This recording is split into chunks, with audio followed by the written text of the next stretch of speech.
Terima kasih ya Bapak. Teman-teman yang siap dengar firman Tuhan, mari sama-sama katakan. Amin. Silakan duduk teman-teman semuanya. Shalom 101. Belum dengar suaranya, katakan shalom. Oke. Aku boleh minta pointer gak ya? Gokil, si Aurel ini minta pointer. Kalau boleh ada pointer, boleh aku dibantu ya. Juga kalau teman-teman multimedia sambil bantu aku untuk siapkan PPT-nya. Oke. Apa kabarnya teman-teman? Luar biasa gitu ya. Apa kabarnya gengs? Gokil. Oke. Hari ini dapat tema seperti tema yang sudah dibuat juga oleh aku sendiri. Living my best life. Bilang living my best life. Nah, ini kayaknya tema yang maksudnya ini kan tema bulanan gitu ya. Ini living my best life berbulan-bulan ini gitu ya. Berarti kita kurang lebih udah dengar. Aku tuh 15 berarti 7, 15 kurang 14. Oh, berarti ini minggu ketiga ya. Berarti udah denger 2 kali gitu ya paling enggak ada pembicara yang ngomongin soal living my best life. Tapi siang hari ini bawain lagi tentang living my best life dengan perspektif yang berbeda yang aku pengen banget teman-teman dengar. Yang siap dengar katakan, Oke.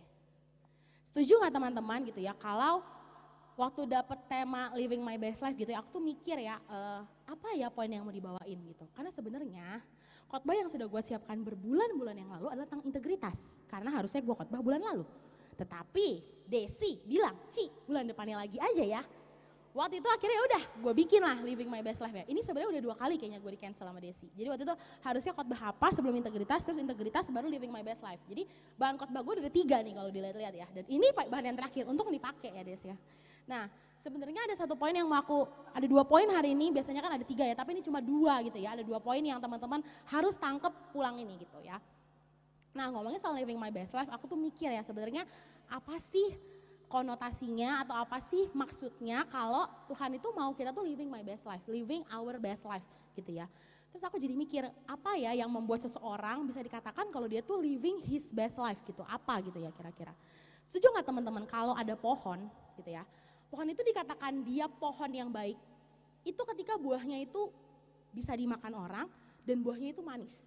Setuju ya? Jadi kalau misalnya pohon itu cuma tumbuh doang, kita akhirnya nggak pusing sama pohon itu karena nggak kelihatan di mata gue. Segala sesuatu yang dimasuk di mulut adalah yang terlihat gitu kan tentunya ya. Nah teman-teman tahu nggak ada buah-buah yang dijual itu mahal.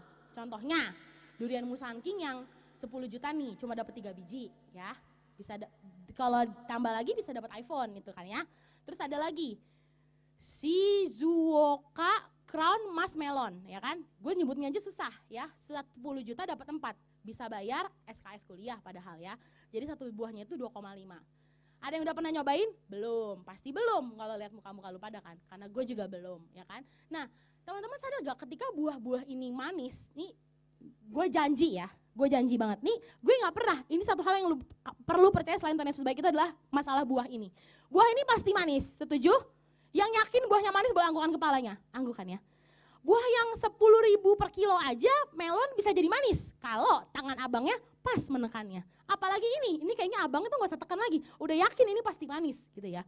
Nah buah ini dikatakan mahal, dikatakan bervalue, dikatakan bernilai karena dia manis banget. Setuju ya teman-teman? Ini si Siska Kol ini rasanya kalau besok-besok beli buah di pasar yang diteken-teken dulu, itu kayaknya dia udah gak nafsu lagi. Karena dia pernah makan melon yang 10 juta dapat berapa? 4, gokil, udah tahu. Paling gak lo tau harganya sebelum lo beli ya. Nah, jadi gitu ya, orang yang bisa dibilang living his best life atau living her best life, living best life-nya dia, harusnya buahnya itu bisa dirasakan enak sama orang lain. Itu poin yang mau aku bawain siang hari ini. Nah, poin yang pertama, waktu kamu harus living your best life, yang pertama adalah harus dari kesukaan banyak orang. Jangan dengerin khotbah gue cuma sepenggal ya. Habisnya harus sampai akhir. Nih nanti semua pulang bilang, iya kata Syaurel kesukaan banyak orang ya. Tunggu, nantikan poin selanjutnya ya. Kesukaan banyak orang. Kita baca sama-sama ayatnya di Matius 5 ayat 9. 3, 2, 1. Berbahagialah orang karena mereka akan disebut Ketutupan ya saudara-saudara yang dikasih Tuhan. Iya, nggak apa-apa. Gua di sini aja, lu baca lagi ya. Matius 5, mikir Niko, mikir gimana tuh kan kameranya. Nah, Matius 5 ayat 9, 3, 2, 1. Berbahagialah orang yang karena mereka akan disebut. Jadi poin pertama, anak-anak Allah itu akan bawa damai. Kalau ada lu bawa ribut, lu anak siapa? Jadi jawab sendiri dalam hati lu ya. Ciri-cirinya anak-anak Allah di Matius 5 ayat 9 adalah dia harus bawa damai. Berbahagialah yang membawa karena mereka akan disebut anak-anak Allah. Jadi kalau lu di komunitas lu bawa ribut, berarti lu anak siapa? Anak bapak lu kali ya. Tapi artinya gini ya teman-teman, Tuhan itu ngomong gini, orang yang bawa damai, dia akan disebut anak-anak Allah. Jadi ketika kita percaya kalau kita anak-anak Allah, harusnya lu bawa damai. Harusnya tanda anak Allah, kemanapun lu pergi, orang lain tahu, oh dia bawa damai, dia anak Allah. Kayak gitu poinnya ya. Nah kalau kita selalu bawa ribut, jadi pertanyaan buat orang, ini dia anak siapa? Bawanya keributan terus, gitu ya. Kita baca sama-sama. Yang pertama ya, 1, 2, 3. Bukan mencari jawaban, tetapi, yang keduanya, bukan mencari, tetapi menjadi mujizat. Kasih tahu kanan kirimu, bilang kehadiranmu harus mengubah situasi. Setuju gak teman-teman, kalau kehadiran kita di komunitas kita, kehadiran kita di sekolah, kehadiranmu di kampus, di kantormu, itu harus mengubah situasi. Poinnya simpel gini ya, kenapa harus jadi kesukaan banyak orang? Karena kamu anak-anak Allah, berarti waktu ada lu, situasinya harus berbeda. Kalau teman-teman sekarang ngerasa gini, aku udah di sekolah Ci, tapi sekolah gue tuh malah ribut mulu bawaannya sejak ada gue Ci. Tanda-tanda heran menyertai perbuatanmu memang, tapi agak lain nih ya, agak lain adatnya. Jadi coba teman-teman koreksi gitu ya. Harusnya kita tuh waktu ada di komunitas menjadi jawaban. Kalau kehadiran lu membuat pertanyaan, coba dicek. Pertanyaan nih buat orang, kenapa ya hidupnya gini-gini aja nih orang ya? Kenapa kalau ada dia suasana panas? Kenapa kalau ada dia bakmi gue jadi lebih mahal? Karena dikoretin, ya kan? Jadi sekarang coba teman-teman perhatikan gitu ya, kehadiran kita di komunitas kita, di kantor, itu bikin jawaban, jadi jawaban, atau malah bikin pertanyaan. Kenapa ya kalau sejak ada dia, suasana kelas tuh jadi panas deh gitu, gokil. Kenapa? Karena dia duduk depan AC, filbert soalnya nutupin, bukan ya. Tapi maksudnya gini, kehadiran lu tuh harusnya mengubah situasi. Kehadiran lu tuh harusnya menjadi jawaban, jadi mujizat buat orang lain. Kalau kehadiran kita membuat pertanyaan, bikin tanda tanya sama orang, kenapa ya udah gereja hidupnya gini-gini aja, itu yang harus kita koreksi. Karena harusnya poin yang pertama simpel gini, lo harus ingat, ini poinnya simpel banget, lo harus ingat. Kalau anak-anak Tuhan itu bawa damai. Jadi kalau lu mau bilang lu living your best life, harusnya kehadiran lu tuh bawa damai. Simpelnya gitu. Harusnya ada lu tuh ada berkat. Kalau sekarang ada lu ada masalah, lu harus koreksi, ini gue anak siapa selama ini. Gitu ya. Oke, next lagi. Nah, baca sama-sama di Filipi 1 ayat 22a. 3, 2, 1. Tetapi jika aku harus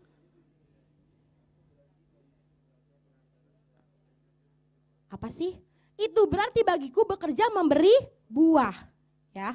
Poinnya adalah gini, orang itu harus mengalami Tuhan waktu ketemu sama kita karena kenapa? Tetapi jika aku harus hidup di dunia ini, jawabannya gini ya. Ini adalah merangkum semua khotbah gue. Kalau living your best life, berarti ketika lu harus hidup, itu berarti bagiku bekerja memberi buah, jadi buahnya harus manis. Kalau sekarang pohon lu buahnya nggak manis, coba dipikir-pikir. Apakah selama ini airnya kurang? Apakah selama ini pupuknya kurang? Apakah selama ini gak kena matahari gitu ya? Coba dipikir-pikir. Kalau selama ini lu merasa buah gua kurang manis, jangan-jangan gua adalah melon yang pencet-pencet di pasar. Bukan melon yang si Zuko Crown melon tadi yang 10.000, 10 juta dapat 4. Jangan-jangan lu 10.000 aja orang gak mau karena dipencet-pencet di pasar. Coba kita pikir, kira-kira sekarang ini gue melon yang mana ya? Gue melon yang akan dibeli di keranjang Shopee-nya Siska Kol, atau gue melon dipencet-pencet di pasar? Ngerti ya teman-teman poin ini? Karena poinnya gini, kalau lu harus living your best life, lu harus jadi melon yang mahal, karena hidup lu harus bekerja memberi buah. Kalau sekarang buahnya belum kerasa, coba kita cek apa yang salah. Apakah kita kurang jujur di sekolah? Apakah kita kurang berintegritas? Apakah omongan kita nyakitin orang lain? Apakah hidup kita jadi pertanyaan buat banyak orang? Ya, oke. Nah, kalau tadi poin yang pertama ngomongin soal kesukaan manusia, menurut gua ada saatnya di mana waktu kita jadi kesukaan manusia, itu nggak selamanya itu baik gitu ya. Karena ada saatnya gini, iya sih kalau ada dia menyenangkan, soalnya dia bayarin gue clubbing, itu kan gak baik juga ya. Ini kayak gue gak mau berdebat sama lu masalah apa yang boleh dan tidak boleh dilakukan untuk menjadi kesukaan manusia, karena gue tahu lu pasti ngerti. Tapi poin yang aku mau ngomongin sih adalah gini, kalau kita mau jadi kesukaan, kenapa poin ini tuh juga penting ya, kenapa tadinya tuh waktu sharing ini sama Filbert tuh sebenarnya agak kayak, kenapa harus ngomong jadi kesukaan manusia gitu? Karena gini teman-teman, lu tuh susah banget menceritakan Tuhan ke teman-teman lu kalau lu nggak disukain sama teman-teman di sekolah. Susah banget menceritakan kebaikan Tuhan buat orang-orang di sekitar kita kalau orang-orang di sekitar itu ngerasa kita tuh sumber dari masalah. Penyebab melon-melon benyek adalah kehadiran lu. Itu jadi masalah gitu. Tapi artinya gini, kalau misalnya kehadiran kita itu disenangi sama orang lain, paling enggak gini deh, kalau jadi favorit susah. Tapi kalau enggak, kalau ada lu tuh orang nggak ngerasa emek-demek gitu, kayak gue pengen pulang deh rasanya kalau ada lu. Nggak kayak gitu konsepnya. Karena kehadiran lu itu memberi buah. Nah, kenapa poin menyenangkan orang lain itu juga, maksudnya kesukaan bagi banyak orang itu penting? Karena teman-teman tahu nggak, Yusuf itu juga jadi kesukaan waktu dia di penjara. Itu yang bikin dia bisa ngartiin mimpi, itu yang bikin dia akhirnya bisa diingat sama kepala juru minum, karena dia jadi kesenangan. Lo bisa bayangin nggak kalau di penjara Yusuf itu mengeluh, dia ngata-ngatain kepala sipir gitu ya. Terus dia juga hidupnya ongkang-ongkang kaki doang, di penjara nggak mau bantu orang, dia nggak akan diingat sama kepala juru minum. Jadi poinnya gini, bukan masalah lu harus jadi kesukaan banyak orang gitu poinnya. Tapi gini, kenapa kita harus jadi disukai orang? Supaya orang lain itu bisa melihat perbuatan baik lu, supaya nama Tuhan dimuliakan. Itu poin yang kedua ya. Yang kedua adalah kesukaan Allah. Bilang kesukaan Allah. Kita baca sama-sama di Matius 5 ayat 13. 3, 2, 1. Kamu adalah garam dunia. Jika garam itu menjadi tawar, ia akan diasinkan. Tidak ada lagi gunanya selain dibuang dan diinjak orang. Ini kan sebenarnya ayat yang kita sering banget baca ya, kalau kita tuh ada garam dunia. Terus kalimat selanjutnya lagi nih, jika garam itu menjadi tawar, dengan apakah ia diasinkan? Jadi pertanyaan gini, kalau manusia itu udah nggak lagi berguna, dengan apa lagi caranya? Selain diinjak dan dibuang orang. Artinya waktu garam itu nggak berdampak lagi, harus dibuang. Lu pernah nggak nemu garam nggak asin? Nggak pernah ya. Tapi kalau ada garam nggak asin, dibuang kan ya paling nggak. Jadi artinya gini, selama hidup kita itu nggak lagi berarti gitu ya, selama hidup kita tuh nggak lagi punya nilai, selama hidup kita tuh nggak asin lagi, itu nggak ada gunanya teman-teman. Tapi poin pentingnya adalah gini, sebenarnya kalau kita tetap asin akan selalu berharga. Gak peduli siapa lu, selama kita punya value-nya, selama garam itu tetap jadi garam, selama garam itu tetap punya value, dia akan tetap dipakai. Jadi gini, mau siapapun kita gitu ya, aku selalu percaya ya teman-teman, orang-orang yang punya value itu nilainya akan beda. Garam itu akan selalu berfungsi, mau dia harganya murahan, dia akan selalu dibeli orang. Nih, tadi kalau ada melon mahal, sekarang ada garam yang murah ya. Lu gak pernah kan lihat garam mahal selain Himalaya yang satu warna pink, ya itu juga murah gitu ya. Artinya garam itu murah, tapi tetap dibeli orang karena dia sepengaruh itu. Ini gua ngomong apa? Jadi artinya gini, bingung kan? Tenang, jangan bingung, masih ada poin-poin selanjutnya yang mungkin kalian akan bisa dapat suatu ya. Kita akan selalu jadi teladan dan akan selalu dilihat orang lain selama kita tuh masih asin, poin gua gitu. Selama teman-teman itu masih jadi punya orang yang punya value, selama teman-teman itu masih hidup benar, lu akan selalu dilihat orang. Poinnya gitu. Nah, this one is my favorite food ya. I love banget pecel lele. Ini mungkin beberapa teman udah sering denger ya. Jadi gue tuh seneng banget makan pecel lele. Kalau teman-teman tanya gue mau makan apa, gue pasti bisa makan pecel lele. Walaupun di tukang pecel lele gue makan ayam.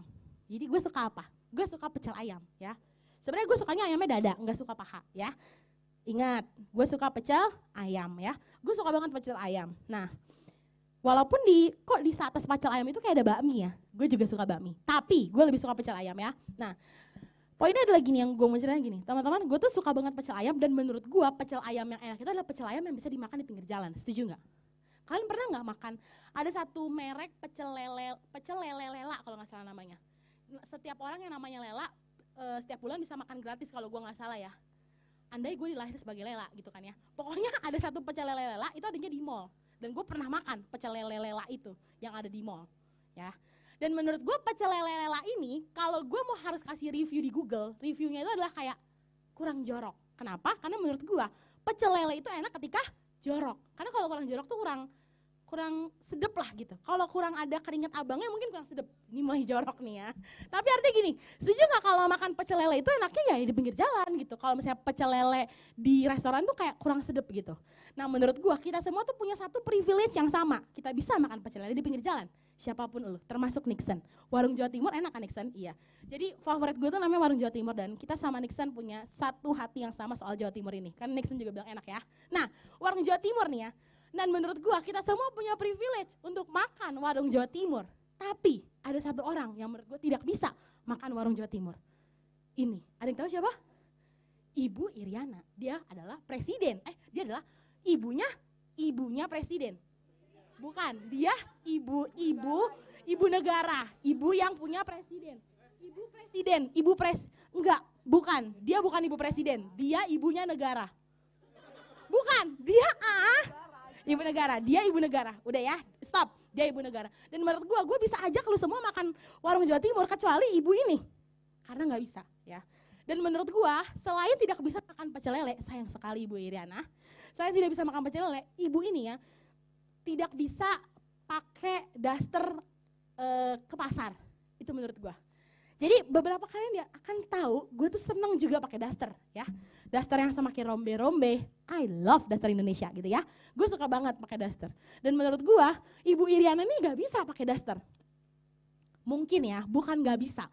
Tapi Ibu Iriana nih gak bisa pakai daster karena apa kata dunia kalau dia pakai daster gitu ya. Dia juga bukan gak bisa makan pecel lele.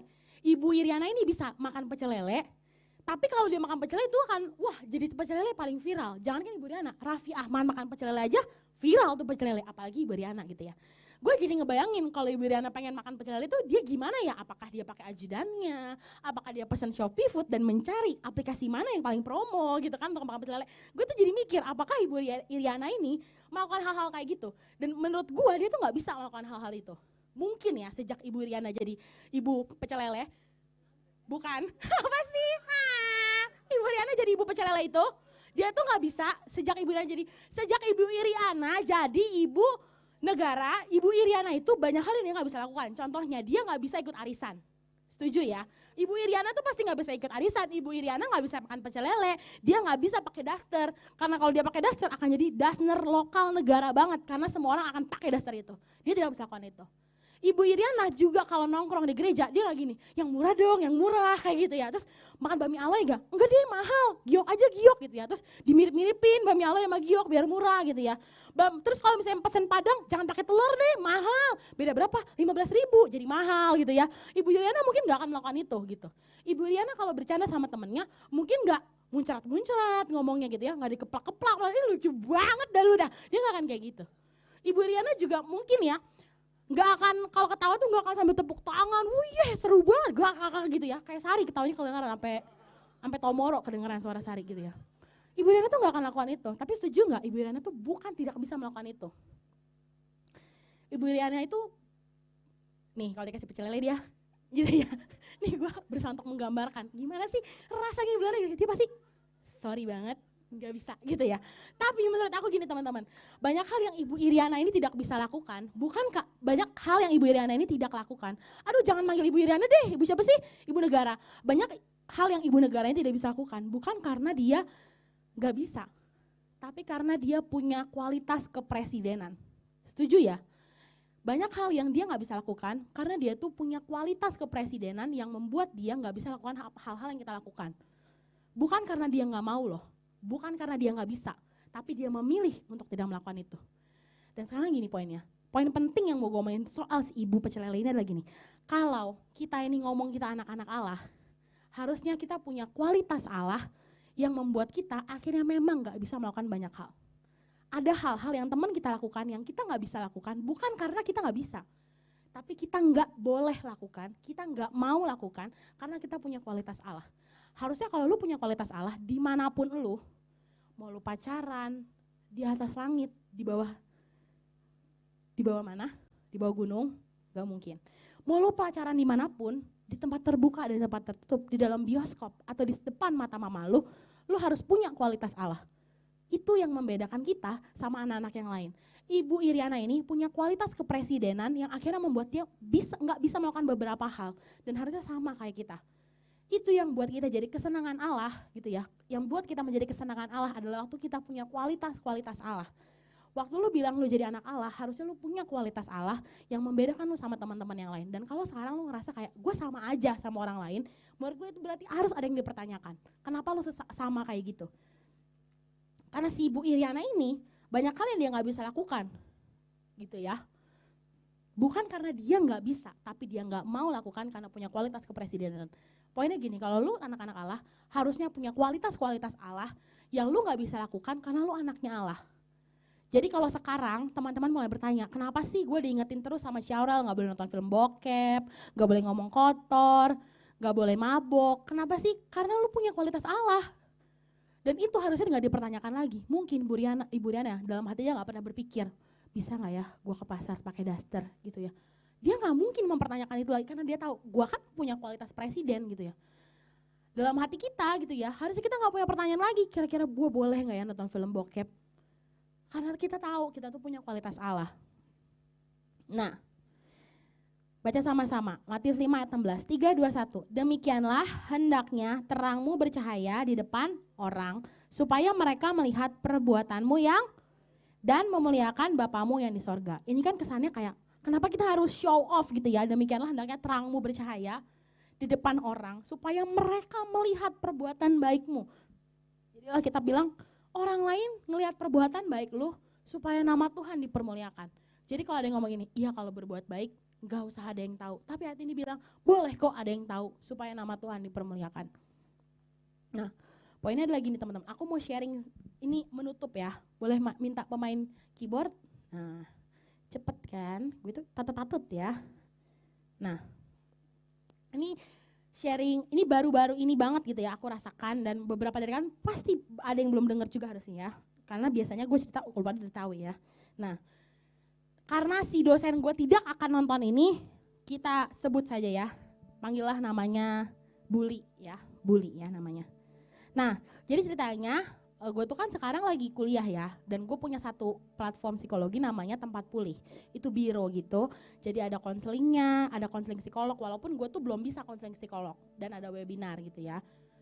Dan gue punya anak-anak intern. Nah, satu kali ceritanya ada mata kuliah di kampus gue tuh mata kuliah konseling, jadi kita harus konselingin klien gitu. Ini beberapa kali dari tahu, yang klien itu lah yang antara depresi apa skizo ya, yang waktu itu gue harus bisa mendiagnosa satu klien. Nah, satu kali ceritanya gue udah nih, nah selama kita supervisi, maksudnya selama gue konselingin dia, gue tuh harus disupervisi selama 1 kali. Jadi 1 kali konselingin gue lagi konseling sama klien, nih si Bully ini namanya Ibuli ya, Bully ini dia nontonin gue konseling untuk lihat konseling gue tuh bener apa enggak gitu.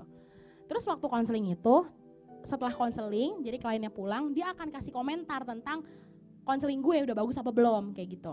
Terus waktu udah gitu, dia cuma nanya gini, Aurel kamu udah biasa konseling klien berbayar ya? Dia ngomong gitu. Terus gue bilang, iya Bu, gue ngomong gitu. Karena di tempat gue udah buka, maksudnya gue udah buka praktek konseling. Terus gue bilang, iya Bu. Terus dia bilang, iya kamu kelihatan banget berusaha untuk nutup konseling itu dengan PR, jadi kayak ya udah selesai, lu cuma 1 kali pertemuan aja gitu sama gue, padahal harusnya tuh berjangka. Terus gue bilang, iya Bu kayaknya saya kebiasaan deh karena konseling berbayar, jadi selalu ada PR, terus nanti gue ketemu lagi dan bayar lagi kayak gitu. Terus dia ngomong, oh iya bagus kok gitu-gitu. Terus dia nanya, oh kamu tuh yang punya Tempat Pulih ya, kata dia. Iya Bu. Oh terus gimana, psikolognya bayar berapa dan lain-lain, gini nanya-nanya lah soal Tempat Pulih. Udah kuliah itu udah selesai, terus mata kuliah itu udah selesai gitu ya. Satu kali ada temen gue yang dia punya kakak kelas. Nah kakak kelasnya ini ternyata asistennya si Bully ini. Nah terus kakak kelas itu ngomong, kakak kelas ini udah lulus, jadi dia udah jadi psikolog. Dia ngomong gini ke temen gue yang namanya Zahra, coba deh lu kasih tahu Aurel, soalnya kayaknya Tempat Pulih itu diomongin sama dosen-dosen, karena kenapa gitu kan, kata Zahra. Terus dia bilang kayak, iya soalnya kan belum lulus kok udah bikin kayak gitu. Emangnya soalnya waktu itu si Bully ini kayak ngomong lah, iya itu ada tuh adik kelas kamu yang bikin platform, bikin webinar, terus udah jadi pembicara gitu dia. Saya yang udah jadi psikolog aja nggak berani tuh nerima jadi pembicara kayak gitu. Terus kayak gitu dia ngomong gini, iya saya tuh juga udah supervisi si foundernya, biasa aja orangnya, gak pinter-pinter banget. Dia ngomong gitu ke si asistennya itu, ke kakak kelas gue ini. Terus kakak kelas gue ini dia ngomong lah sama temen gue, si Zahra yang juga konselor di tempat gue, jadi dia associate juga. Terus dia ngomong, iya Rel, katanya tempat kuliah tuh diomongin. Terus dibilangin lah kayak, iya tuh suka ngasih konten-konten psikologi, emang siapa yang screeningin kayak gitu-gitu. Iya katanya sih digosipin sama dosen-dosen katanya. Terus ternyata waktu selain anak-anak konselor gue yang lain, kebetulan di kelas gue ada beberapa di teman-teman di kelas gue tuh yang juga konselor, dan mereka selalu ditanya ternyata, kamu udah biasa konseling berbayar ya? Oh kamu konselor di tempat kuliah? Oh, gitu. Terus ditanya, selalu ada pertanyaan kayak gini, emang kamu mau sampai berapa lama kerja bareng Aurel? Oh emangnya Aurel bagus ya bikin kayak gitu, bikin biro kayak gitu? Terus ditanya-tanya kayak, emangnya kalau bikin biro tuh harus kayak gimana sih? Emangnya Aurel tahu? Ditanya-tanya kayak gitulah teman-teman gua.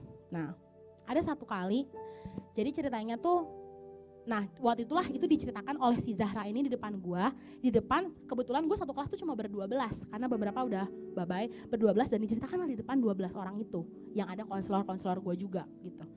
Jujur banget dalam hati gua terbaling dalam di momen itu tuh gua pengen nangis banget rasanya kayak, kenapa ya, maksudnya gue kan lagi mau growing, kenapa sih ada orang yang ngomong kayak gitu. Bahkan si bully ini depan gue biasa aja, kayak gak ngomong apa-apa, gak pernah mengkoreksi gue. Menurut gue kalau misalnya gue emang salah, kalau memang ada di biro gue sesuatu yang tidak sesuai dengan kode etik psikologi, harusnya lo ngomong sama gue. Tapi ini gue diomongin di depan belakang orang lain, dan bahkan di depan kakak kelas gue yang gue gak kenal dia siapa kayak gitu. Nah di momen itu tuh gue sebenarnya sedih banget, dan gue tuh takut dengan keselamatan konselor-konselor yang lain, karena ini gue tidak berusaha untuk menjelekkan nama kuliah kampus gue ya, tapi intinya gini, gue tuh pernah cerita kayaknya yang masalah klien gue ini, intinya nilai gue paling bagus lah sekelas, jadi gue udah tahu nilai gue paling bagus sekelas. Nah terus kalau hitungan maksudnya hitungan IPK tuh ada yang IPK per mata kuliah gitu kan, gue tuh yakin banget nilai gue tuh paling bagus, harusnya nilai gue paling bagus di kelas itu. Ada satu teman gue yang dia bukan konselor di tempat gue, dia nilainya tuh pas-pasan lah. Dan satu kali kita tuh harus upload kayak upload nilai gitu, dan gue lihat nilai teman gue dengan nilai dia 4 sempurna, dan nilai gue nggak segede itu. Padahal gue yakin banget nilai gue paling bagus di momen itu. Kalau teman-teman tanya sama gue kira-kira kecewa gak? Gue kecewa banget, karena menurut gue itu nggak adil. Karena kayak kalau memang ada penilaian lain, misalnya ada UTS, UAS, terus ada misalnya ada sikap, dan akhirnya sikap gue tuh jelek di mata si bully ini, dan akhirnya nilai gue jelek tuh gue gak apa-apa. Tapi komposisi nilai itu cuma nilai UTS dan UAS, dan gue yakin banget nilai gue tuh paling bagus. Gue tuh gak pernah sesombong ini ya, tapi gue tuh gak sepintar itu, tapi gue yakin di mata kuliah itu tuh gue bagus, gue yakin banget. Nah tapi nilai gue tuh gak sebagus teman gue ini, bahkan jauh dari dia, jauh dari IPK 400 itu. Kalau teman-teman tanya gue tuh, gue sedih banget, gue hancur banget, karena gue tuh merasa selama gue S2, gue tuh I fight so much gitu, gue tuh berjuang banget sama gue S2. Gue tuh gak pernah kayak, maksudnya gue tuh selalu berusaha untuk, gue tuh selalu mau kasih yang terbaik gitu waktu gue ngerjain apapun. Kalau gue S1 gue males-malesan, tapi S2 tuh gue gak melakukan itu gitu. Tapi tetap aja ada aja dosen gue yang gue gak bisa tahu nilainya dari mana, terus tiba-tiba IP gue segitu aja kayak gitu.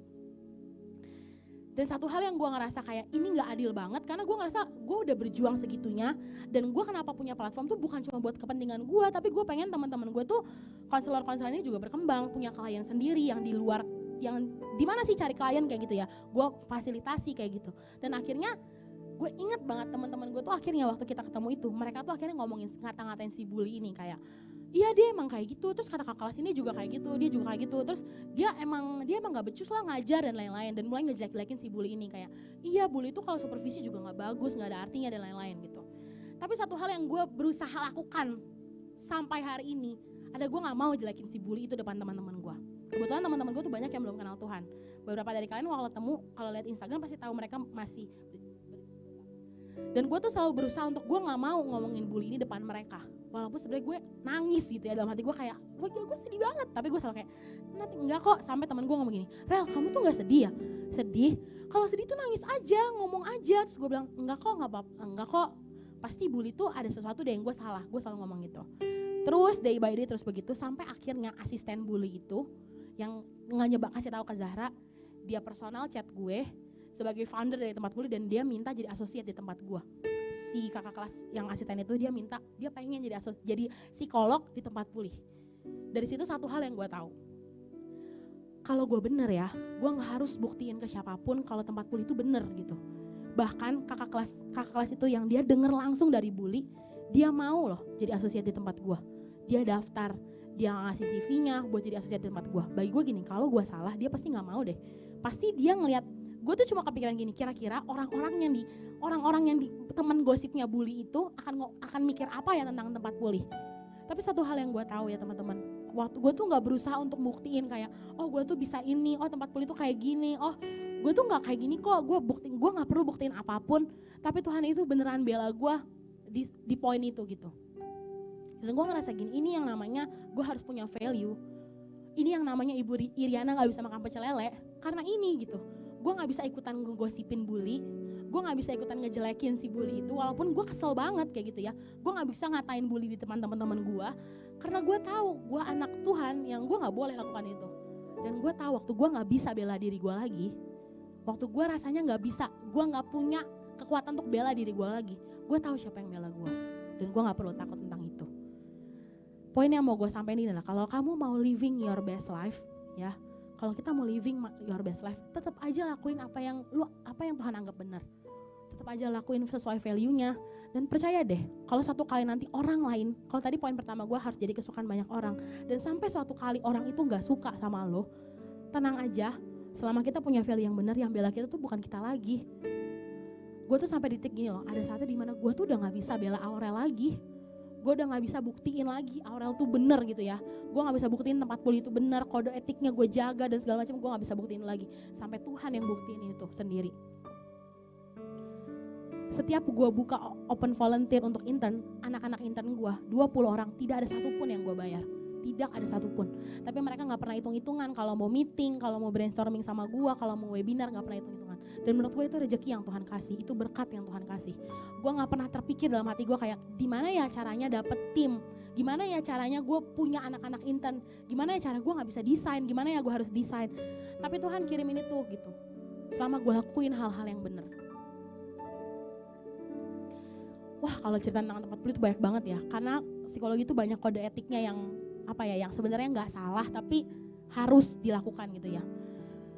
Setiap kali ada klien yang mau konseling sama gue dengan bayaran yang harusnya bukan bayaran gue selalu berusaha untuk gue harus integritas, gue nggak boleh ambil itu. Bukan karena gue nggak bisa, karena gue nggak mau mencoreng itu ya value gue gitu. Sampai detik ini gue nggak pernah bilang kalau gue psikolog. Setiap kali lu ngomong konseling sama gue selalu ngomong gue kandidat psikolog, gue belum bisa praktek, gue ngomong gitu. Mau dia bayar gue kayak manapun, gue nggak akan bisa lakukan itu. Padahal detik ini gue butuh banget duit buat makan nasi padang ya kan. Tapi nggak dilakukan itu gitu. Tapi gue selalu percaya, maksudnya Tuhan itu ngasih berkat itu bukan cuma soal uang, tapi soal teman-teman yang baik, orang-orang yang baik, anak-anak intern yang baik. Yang sampai hari ini gue juga bingung, kok lu mau ya di tempat pulih gitu? Nggak dapat duit enggak, dapat apa enggak, cuma belajar aja, kalau lu mau ya kayak gitu. Oke, yuk aku undang teman-teman WL Singer boleh maju ke depan. Ya, semoga teman-teman mengerti gitu ya. Point living my best life yang pertama adalah kesukaan banyak orang, yang kedua adalah kesukaan Allah. Jangan salah tangkep, jangan mikir oh jadi kesukaan manusia tuh gue harus lakuin apa yang manusia mau gitu ya. Enggak kayak gitu, lo harus tetap punya value, harus tetap jadi seperti melon yang mahal dan Ibu Iriana yang punya kualitas kepresidenan. Itu aja yang lu pada inget ya, itu. Dan tenang aja, kalau teman-teman udah lakuin hal yang betul, Tuhan Yesus yang akan bela kamu, Tuhan Yesus akan buktiin kebaikannya buat hidup kamu. Ya. Yuk, mari tundukkan kepalamu. Tuhan, terima kasih buat kebaikan-Mu, buat kuasa-Mu ya Tuhan. Tuhan, kami gak bisa, kami terlalu lemah, bahkan sangat lemah kalau harus jalan sendiri ya Tuhan. Tapi pagi hari ini Tuhan, kami mau datang di hadapan-Mu, kami mau bilang sama Tuhan, Tuhan jangan tinggalin kami ya. Kami pengen jadi terang di komunitas kami pengen jadi terang di sekeliling kami pengen jadi terang buat teman-teman kami pengen jadi kesukaan banyak orang. Tapi terpenting daripada itu, kami pengen jadi kesukaan ya Tuhan. Untuk itu tolong kami ya Tuhan, supaya kami punya value yang benar di hadapan-Mu ya Tuhan.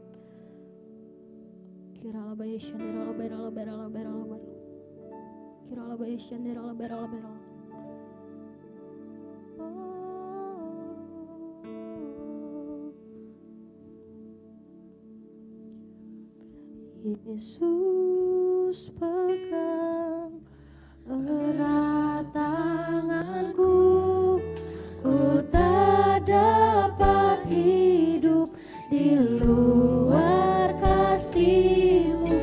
Bapa, jangan tinggalkan aku, Engkau alasan selama ku hidup.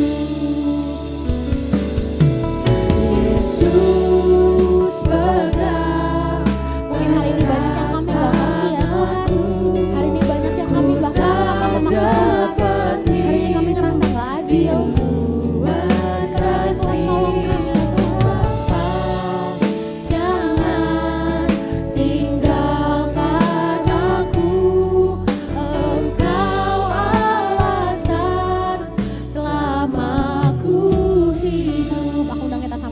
Berdiri. Mungkin hari ini banyak hal yang rasanya gak adil. Mungkin hari ini banyak hal yang sampai hari ini kita gak ngerti kenapa Tuhan izinin itu terjadi, teman-teman. Mungkin dalam hidup ini banyak hal yang sampai hari ini kita gak ngerti maksudnya Tuhan. Mungkin sampai hari ini kita mohon sama Tuhan, kita minta tolong sama Tuhan, kita nangis di kakinya Tuhan, tapi sampai hari ini Tuhan juga belum jawab. Mungkin sampai hari ini ada doamu yang terus engkau doain, tapi rasanya kok Tuhan belum jawab. Bikin kamu bertanya-tanya, Tuhan lu masih ada gak sih di sini? Tuhan lu masih sama gua gak sih? Tuhan lu masih sayang gak sih sama gua? Mungkin ada banyak hal hidup ini yang Tuhan izinkan kamu sakit, tapi kamu gak ngerti maksudnya apa. Hari ini aku mau bilang kalau engkau lakukan hal yang benar, Tuhan yang akan jagain. Hari ini aku mau bilang kalau engkau lakukan yang benar, Tuhan yang akan bela. Hari ini aku mau bilang kalau engkau lakukan yang benar, Tuhan akan tolong, teman-teman. So hari ini ngomong sama Tuhan, bilang sama Tuhan, Tuhan gue tuh lemah banget loh Tuhan. Gue tuh terlalu lemah loh Tuhan. Gue tuh gak sanggup loh Tuhan kalau harus sendirian. Tuhan, aku gak sanggup kalau harus hidup kudus sendirian. Aku gak sanggup kalau harus hidup benar sendirian. Aku gak sanggup hidup yang terbaik kalau aku harus sendirian. Tuhan, aku butuh banget Tuhan. Pagi hari ini ngomong sama Tuhan dan minta Dia hadir, teman-teman. Tuhan, makasih ya Tuhan buat hadirat-Mu, buat kuasa-Mu, buat lawatan-Mu atas tempat ini. Hamba terbatas, terlalu terbatas, bahkan sangat terbatas. Tapi kalau hari ini Tuhan mau bicara buat setiap adik-adik hamba-Mu, mari penuhi hati mereka ya Tuhan. Hamba setelah berbicara, kami hamba percaya Roh Kudus akan terus bicara buat setiap mereka. Temenin mereka waktu mereka sendirian ya Tuhan. Waktu gak ada satupun orang yang ngerti isi hatinya, Kau jadi Allah yang mengerti ya Tuhan. Terima kasih ya Bapa. Aku berdoa Tuhan supaya teman-teman di tempat ini boleh jadi terang, boleh jadi kesukaan banyak orang, dan terlebih dari itu boleh jadi kesukaan Tuhan.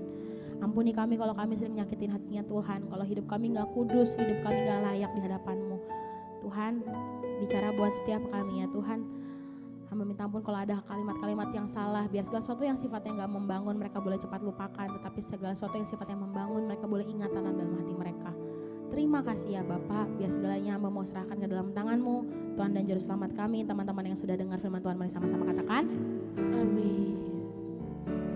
Tetap berdiri ya teman-teman. Oke, teman-teman tetap bangkit berdiri. Berapa banyak kau yang diberkati pagi hari